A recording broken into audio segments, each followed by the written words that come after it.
Assalamualaikum warahmatullahi wabarakatuh. Perkenalkan, nama saya Selisa Julita Patangke, NPM 22012011037 dari kelas D. Di sini saya akan menyelesaikan mini proyek statistika bisnis yang diberikan oleh Pak Oka Warmana. Saya mengambil judul yaitu korelasi antara pendaftar SNBP dan SBMPTN tahun 2022 pada Universitas Indonesia.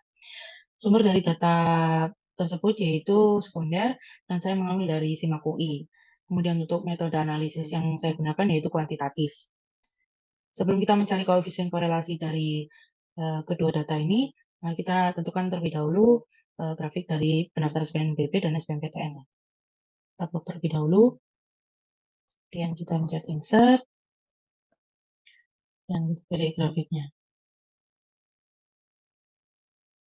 Jadi di sini dapat terbukti bahwa terdapat korelasi positif antara pendaftar SNBP dengan pendaftar SBMPTN tahun 2022. Semakin meningkatnya pendaftar SNBP, maka pendaftar SBMPTN semakin meningkat pula. Begitu pula seterusnya, sehingga terjadinya korelasi positif atau yang bisa disebut dengan korelasi yang satu arah. Seperti itu. Setelah kita menentukan grafik dari pendaftar SNBP dan pendaftar SBMPTN, mari kita menentukan koefisien korelasinya terlebih dahulu. Dalam menentukan koefisien korelasi memiliki banyak cara. Yang pertama kita menggunakan cara yaitu R sama dengan Corel. Kita blok pendaftar SNBP 2022-nya. Kemudian titik koma kita blok pendaftar SBMPTN-nya. Kalau sudah kita kurung tutup dan enter. Ketemu hasil koefisien korelasinya yaitu 0,98460637. Kemudian kita memastikan kembali dengan cara yang kedua yaitu R sama dengan kita mencari terlebih dahulu standar deviasi dan covariance dari kedua data tersebut. Yang pertama standar deviasinya kita masukkan rumus STDEVS. Kita blok pendaftar SNBP-nya. Kemudian kita tutup, enter. Dan mencari standar deviasi SBMPTN-nya.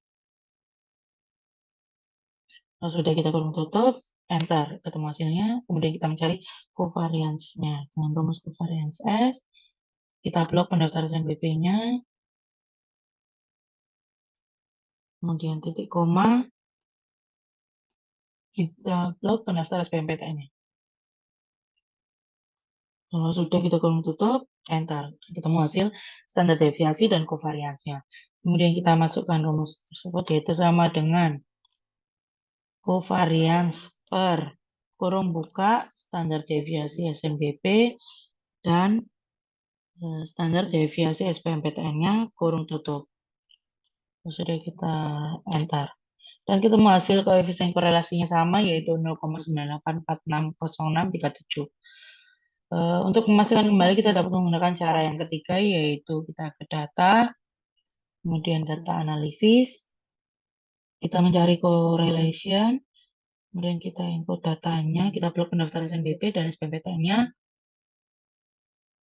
Kalau sudah, kita set label first row-nya karena tadi kita blok judulnya, kemudian kita pilih output range-nya di sini saja. Terus kita lihat oke. Jadi di sini terbukti bahwa koefisien korelasi antara pendaftar SBMPTN dengan SNBP yaitu 0,98460637. Di sini kosong, sebenarnya hasilnya ada koefisien korelasinya itu sama dengan hasil ini yaitu 0,98460637. Hanya saja di sini tidak ditulis. Dan untuk cara yang keempat, kita dapat menggunakan rumus regresi sederhana, yaitu kita data, kemudian data analisis, kita mencari regression, kemudian kita input data Y, yaitu variabel terikatnya. Di sini variabel terikatnya itu pendaftar SBMPTN kita blok terlebih dahulu. Dan kalau sudah, kita input data X, yaitu variabel bebasnya. Di sini yaitu pendaftar SNBP yang merupakan variabel bebasnya. Kalau sudah, kita pencet labelsnya karena tadi judulnya dipilih, kemudian output range-nya kita pilih di ini. Kalau sudah, kita pencet OK. Dan di sini terdapat multiple R-nya, yaitu sama dengan koefisien korelasinya, yaitu 0,9846067. Untuk menggunakan cara keempat lagi, kita dapat memastikan dengan cara mengakarkan R square dari ini, yaitu sama dengan STRT,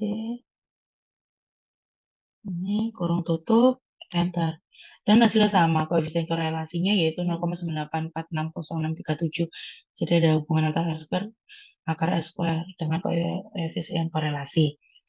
Kemudian, koefisien korelasinya telah ditemukan yaitu 0,9846067. Jadi di sini dapat kita simpulkan bahwa akar dari R square ini adalah koefisien korelasi. Hasilnya 0,9846067. Kemudian dengan hasil dari koefisien korelasi ini kita dapat menentukan bahwa dalam tingkatan korelasi itu 0,98460 ini berada di korelasi positif kuat, yaitu mendekati 1 pada pendaftar SNBP dengan pendaftar SBMPTN 2022. Kemudian untuk melanjutkannya, kita harus menentukan hipotesis terlebih dahulu. Untuk H0 dengan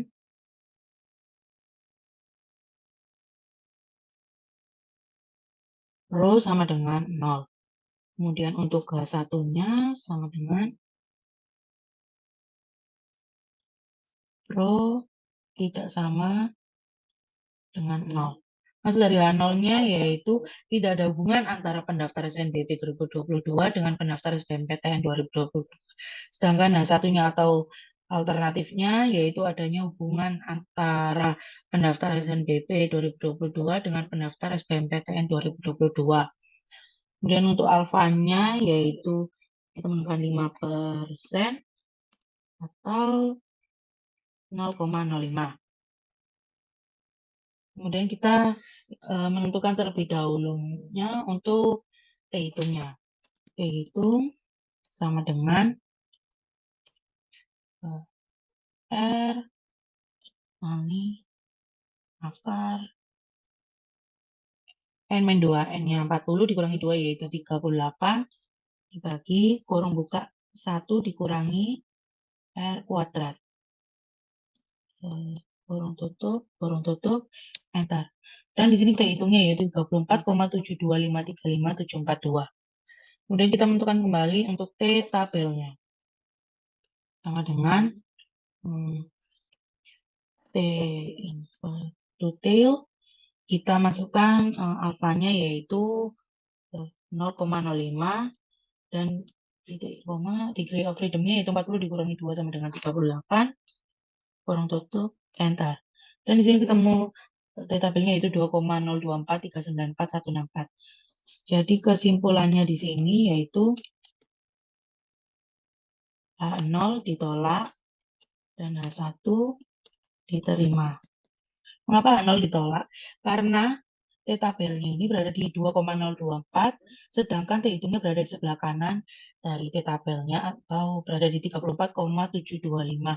Jadi di situ berada di daerah penolakan H0 atau menolak H0, sehingga H0 di sini mengalami penolakan dan H1 yang diterima.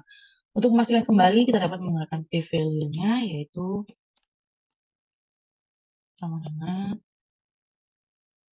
T detail, T hitungnya, titik koma, degree of freedom-nya yaitu 40 kurangi 2, 38, kurung tutup, enter.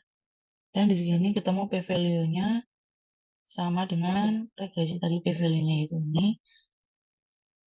Sehingga p-value kurang dari alfa atau p-value kurang dari 0,05.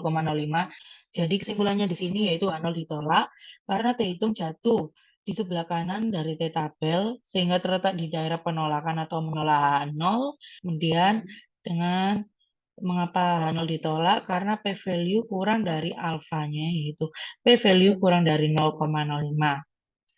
Jadi sekian yang dapat saya jelaskan. Kurang lebihnya mohon dimaafkan. Wassalamualaikum warahmatullahi wabarakatuh.